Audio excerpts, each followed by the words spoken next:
Hello everyone! I've put this little video together to help you if you are running or taking part in the facial reconstruction activity.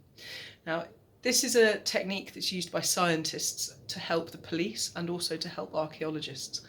And that's what you're going to have a go at today. Now, when archaeologists dig up a skull, it's very easy to forget that that skull was once a person. You look at the bones, and that's all you see. You forget that they were once a real person. And so this technique helps us to see what the person may actually have looked like. Now, there are some things we cannot tell from the bones, things like how much they weighed, perhaps, what colour hair they had, although we might be able to do their DNA and get clues from that. Things like the shape of their lips and nose and ears. But we can tell things like the size of their nose.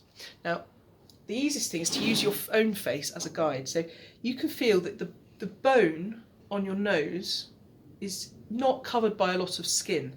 So the bone here on this person's face gives us a clue as to the shape of the top of their nose. Now, we've got the little bony bit at the bottom here as well, the bit you push on when you're trying not to sneeze. That gives us the shape of where the bottom of nose is. And if we extrapolate the two together, then that can give us the profile of the nose. We know how big to make it. It can't tell us about these soft bits here, but we might be able to guess those if we can get clues as to where in the world or what racial background someone else is. Okay, now, what's important is to not get carried away putting hairdos, ears, and details like that, surface details.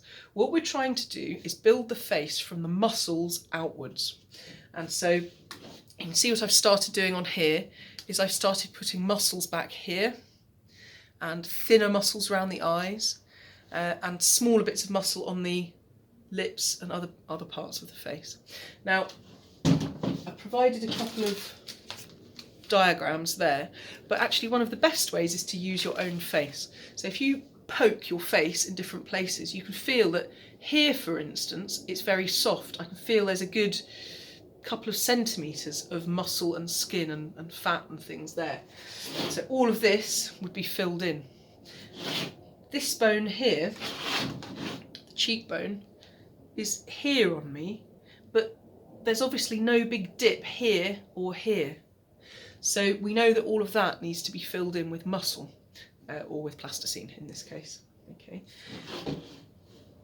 Sometimes there are other little clues on the bone that can tell you how much muscle someone had on their face. So if you picture maybe a rugby player or a bodybuilder, you might see the rough patches on the bone where the muscles attached to it.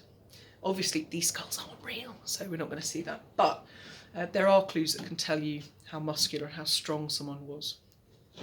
And even you can guess at what they did for a job. So if you've heard of the Mary Rose, which was the flagship of King Henry VIII, which sunk in the 1540s, when they pulled it off the bottom of the sea, they could tell which of the people on board were soldiers, which were sailors, and which were archers, because the archers had overdeveloped arm bones and overdeveloped shoulder muscles, which show that they'd been pulling a bow. Okay, so sometimes you can get little clues from the teeth as well as to whether someone was using their teeth a certain way, if they were using them as a tool, which is quite interesting. I like that kind of stuff. Okay, now mostly you don't need to use tools. Mostly you can just use your hands, roll out thin sausages of plasticine and squash out flat bits. But the only bits where I would use a tool are around the eyes. Okay, and the way you do that is to get a piece of plasticine about the size of a walnut, if anyone knows what size a walnut is, about the size of a big marble, big gobstopper, and roll it or squeeze it into a nice thin piece. Okay, and what we're going to create is the upper and lower eyelids. So I'm squeezing it thinner.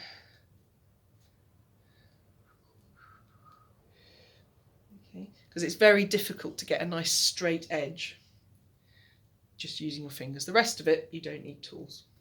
Okay. Now this plasticine goes a little bit hard when it's cold, so if you're finding it hard to work with, just hold it in your hand and squish it around and it will get a bit easier to work with. Okay, so I've got a nice thin piece there, and I'm going to use this scraper to cut it into two pieces there. So we've got an upper and a lower eyelid. Okay. See, I've done the one on this side already, although the eyeball is a bit far in that one. Okay.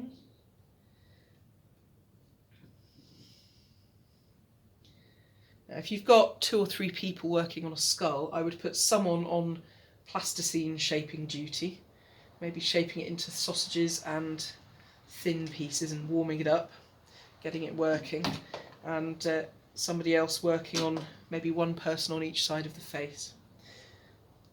Okay. Now in theory, all of these skulls are the same, so we should get a whole load of identical faces, so it'll be interesting to see whether you manage that. It's tricky. It's tricky. You have to really pay attention to the skull. It's a mixture between art and science. Okay, so there we've got our eyelid. Okay, and we can now start shaping very thin pieces of clay, of plasticine, and covering in the rest of the skull and smoothing it together. If you have any left, you could give them a bit of a hairdo. I've found the easiest way to do that is to use thin pieces of clay, splat them on, not very well, and then use your thumbnail or a fingernail to scratch lines in them, and that gives them quite a good hairdo, rather than trying to roll out lots of really thin sausages. That takes ages, okay? But do the face first, the muscles, then the skin, and then you worry about ears, hairdos, and those sorts of things. Have fun.